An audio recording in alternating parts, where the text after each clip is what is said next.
cresta angular. Entonces, este sería el canal, ¿de acuerdo? Y en la cresta angular tenemos aquí el receptor, ¿de acuerdo? Ahí está la cresta angular. ¿Qué tiene? Tiene una cantidad de tejidos, células epiteliales, el sostén que los mantienen, que los alimentan, y tenemos dos tipos de células ciliadas que se llaman estereocilias porque no se mueven como las cilias, sino que están como quieticas, que tienen una organización de acuerdo a su longitud, las más cortas en un lado y las más largas se van yendo hacia otro lado. Y tenemos una célula grandota que se llama quinocilio, que es una célula característica con una abundante volumen en la parte más periférica. Entonces tenemos aquí, estas son las células ciliadas. Se dividen en dos grandes grupos, tipo 1 y tipo 2, con caliciformes y cilíndricas, de acuerdo a la manera como quieran verlo. Ellas son las que van a unirse, van a hacer sinapsis con fibras aferentes vestibulares. Es igual que para el gusto. El receptor es una célula ciliada y traduce eso en un impulso nervioso. Y estas células ciliadas, estas cilias, perdón, pues estereocilias, están suspendidas en un tejido, en un líquido más denso que la endolinfa. Pues aquí todo esto es endolinfa, pero esta porción que está sobre la cresta angular es tejido gelatinoso. Lo llamamos la cúpula. Entonces, la cúpula es una parte gelatinosa que está suspendida en líquido. Si se mueve el líquido, entonces se mueve la cúpula. Y si se mueve la cúpula, entonces se mueven las estereocilias hacia el quinocilio. Y al moverse, un movimiento, una cosa física, se produce un estímulo que va a producir aquí un impulso nervioso que va a hacer aquí sinapsis con esas fibras aferentes. ¿Okay? Estas que están aquí, formando las crestas angulares, se activan sobre todo en movimiento horizontal. Lo llamamos movimientos angulares. En esencia, en general. Entonces, si yo volteo la cabeza para allá o para allá, entonces activo una cresta, inhibo la otra y al revés. Estamos hablando de los dos lados. Las máculas, utrículo y sáculo, tienen en esencia lo mismo, tienen unas ciliadas, se llama tipo 1, tipo 2. En este caso, las tipo 1 están más organizadas hacia el centro y hacia afuera están las tipo 2, o cilíndricas y caliciformes. Y como ustedes se dan cuenta, aquí está esta capa gelatinosa, ¿de acuerdo? Pero a diferencia de estos receptores, aquí tenemos una cantidad de pequeñas piedritas de calcio que llamamos otolitos. Entonces, además de la capa mucosa que tenemos aquí de la gelatinosa, tenemos esta capa de otolitos. Entonces, cuando hay un movimiento, ¿de acuerdo? Los que más se mueven son los otolitos. Y al moverse producen movimiento de las estereocilias que se dirigen siempre hacia el quinocilio o hacia afuera del quinocilio. Se activan estas células, se produce la descarga del estímulo, el estímulo químico que se traduce en un impulso de una potencial reacción que hace sinapsis aquí, se liberan neuropéptidos y van a interactuar con neuronas aferentes. Aquí ustedes ven todos los tipos de neuropéptidos que se pueden producir allí. En general, hay dos tipos de neuronas.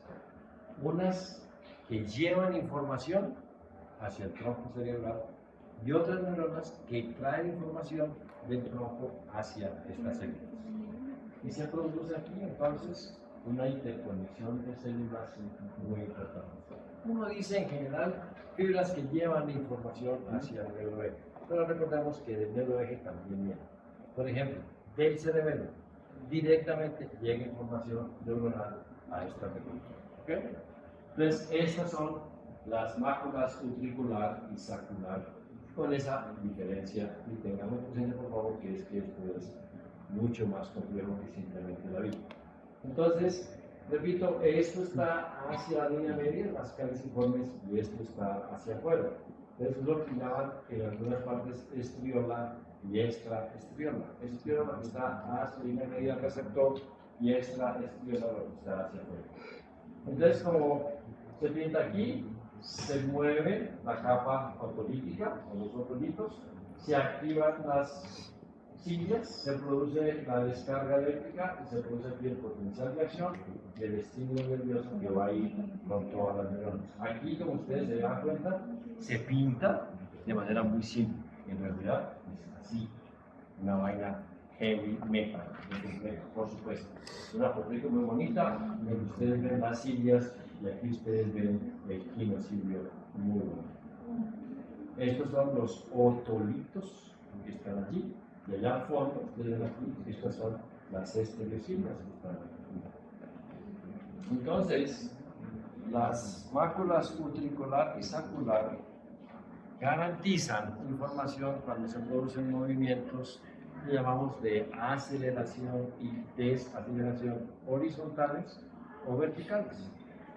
El mejor ejemplo que tenemos nosotros es, nos subimos a un ascensor y uno sabe si está subiendo o está bajando. ¿De acuerdo? Esa información, está subiendo o está bajando, se origina aquí.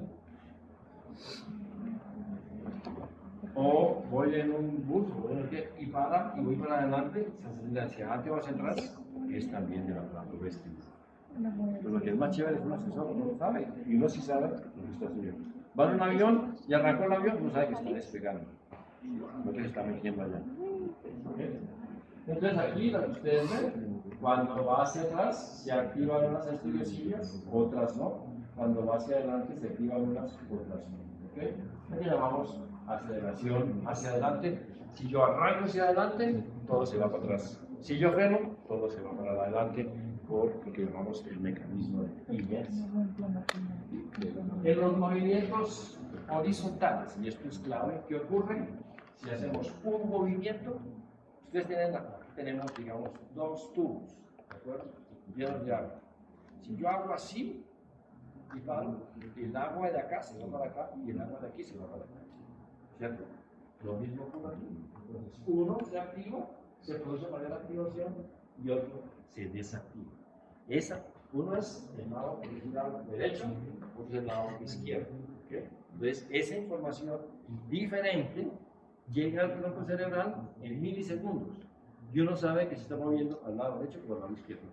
Porque el tronco cerebral detecta esa diferencia de milisegundos. ¿Okay? Uno sabe hacia dónde se mueve por esta diferencia. Como está pintado aquí, si estamos en reposo, ambos aparatos vestibulares están activos. Si hacemos un movimiento, se activa más uno que el otro. Y si hacemos otro movimiento, se activa más el otro. ¿Okay? Y eso permite entonces que nosotros detectemos la dirección del movimiento, detectemos la posición de nuestra cabeza con el cuerpo en ese movimiento. Entonces la información se origina de estos receptores, que son una mochila.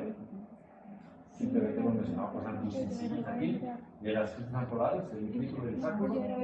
Las fibras se reúnen, forman el nervio vestibular.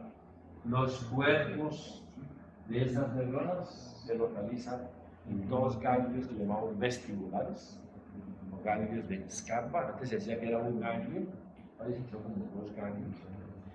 De todas maneras, todas se reúnen y forman el nervio vestibular. Y ese nervio vestibular